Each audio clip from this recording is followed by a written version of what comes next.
You bought a Taylor Swift ticket for $100, but now you have the choice to either resell the ticket for $1,000 or go to the concert. What would you do? We're going to talk all about that because Taylor Swift made the front page of the Wall Street Journal. Swifties are changing the mind of classic economists.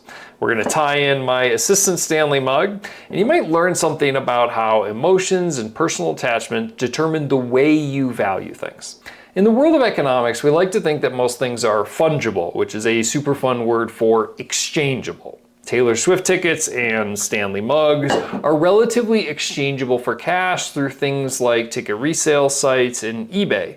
If you paid $100 for the ticket, but the value of the ticket changed to $1,000, then to a classic economist, you're paying $1,000 to go to the concert because you're making a decision between going to the concert and putting $1,000 in your bank account.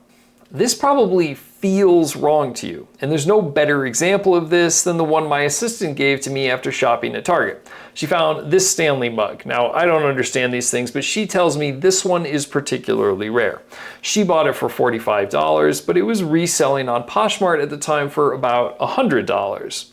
She intended to resell it, but after a while she decided she liked it too much and was unwilling to sell it. However, she insists that if she found it in the store for $100, she would not buy it. And yet at the same time, she's unwilling to sell it for $100.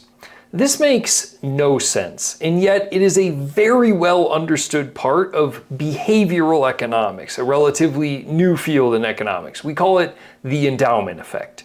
Your Taylor Swift ticket is worth more to you than a Taylor Swift ticket.